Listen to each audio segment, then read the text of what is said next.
Andhra Pradesh assembly ఎన్నికలకి కేవలం 50 రోజులు ఉన్నటువంటి నేపథ్యంలో ఈ పొత్తుల సంబంధించినటువంటి అంశాలు ఇప్పుడు చర్చనీయాంశంగా మారాయి. ఒకవైపు టీడీపీ జనసేన ఖచ్చితంగా కలిసి ముందుకు వెళ్ళాలని చెప్పి జనసేన అధినేత పవన్ కళ్యాణ్ అనేక సందర్భాల్లో చెప్పడం జరిగింది. కానీ రీసెంట్గా జరిగినటువంటి పరిణామాలు, ఢిల్లీ బీజేపీ అధిష్టానం చంద్రబాబు నాయుడుని ఢిల్లీకి పిలవడము, అక్కడ పొత్తుల సంబంధించినటువంటి అంశాలపై చర్చించడం, దాని తర్వాత పవన్ కళ్యాణ్ మళ్ళీ చంద్రబాబు నాయుడు తోటి కలిసి ఈ సీట్ల సంబంధించినటువంటి అంశాలపై కూడా చర్చించడం జరిగింది. కానీ బీజేపీ అధిష్టానం చంద్రబాబు నాయుడుకి కొన్ని అంశాలని సూచించడం జరిగింది. ఆ అన్ని అంశాలపై కూడా మేము జనసేన అంటే టీడీపీ జనసేన ఇద్దరం కలిసి మాట్లాడిన తర్వాత మళ్ళీ ఫైనల్గా మాట్లాడేటువంటి అవకాశాలు ఉన్నాయని చెప్పేసి కూడా గతంలో చెప్పడం జరిగింది. కానీ ఈ పొత్తుల సంబంధించినటువంటి అంశాల విషయానికి వస్తే ఈ నెల 21 తారీఖున ఈ పొత్తుల సంబంధించినటువంటి అంశాలకి ఈ పొత్తులకి ఒక గ్రీన్ సిగ్నల్ వచ్చేటువంటి అవకాశాలు ఉన్నట్టు కూడా స్పష్టంగా అర్థమవుతున్నాయి.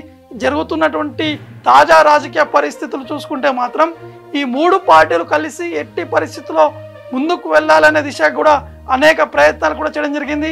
ఈ నేపథ్యంలోనే బీజేపీ ఏపీ అధ్యక్షురాలు కూడా ఖచ్చితంగా పొత్తు ఉండబోతుంది, ఈ సీట్ల సంబంధించినటువంటి అంశాలపైనే ఎక్కువగా ఫోకస్ కూడా పెట్టబోతున్నాం అనేది వారు చెప్పడం జరిగింది. కానీ బీజేపీ అధిష్టానం మాత్రం ఎక్కువగా ఎంపీ స్థానాలపైనే ఫోకస్ కూడా పెట్టినట్టు కూడా తెలుస్తుంది. ఎందుకంటే ఆంధ్రప్రదేశ్లో 25 ఎంపీ స్థానాలు ఉన్నప్పటికీ ఇప్పుడు పొత్తులకు ఉంటే మాత్రం ఖచ్చితంగా బీజేపీకి 8 నుంచి 10 స్థానాలు ఇవ్వాలని చెప్పేసి బీజేపీ అధిష్టానం కోరినట్టు కూడా తెలుస్తుంది. ఈ మేరకు చంద్రబాబు నాయుడు కూడా సరే అని చెప్పినట్టు కూడా తెలుస్తుంది. కానీ అసెంబ్లీ విషయానికి వస్తే, ఎందుకంటే బీజేపీ మాత్రం ఎట్టి పరిస్థితుల్లో 400 సీట్లని మేము ఖచ్చితంగా కైవసం చేసుకుంటాము, మళ్ళీ అధికారంలోకి వస్తాము, ఎన్డీఏ సపోర్ట్ తోటి అనేది బీజేపీ చెప్పడం జరుగుతుంది. కానీ ఎక్కువగా అసెంబ్లీ స్థానాలకి బీజేపీ ఎక్కువగా ఫోకస్ కూడా పెట్టట్లేదు. కానీ ఈ పొత్తుల సంబంధించినటువంటి విషయాలకు వస్తే మాత్రం అసెంబ్లీలో ఉన్నటువంటి పరిస్థితులు ఏదైతే ఈ అసెంబ్లీ ఎన్నికలకి 175 నియోజకవర్గాలు ఉంటే ఈ 175లో 35 నుంచి 45 నియోజకవర్గాలు అంటే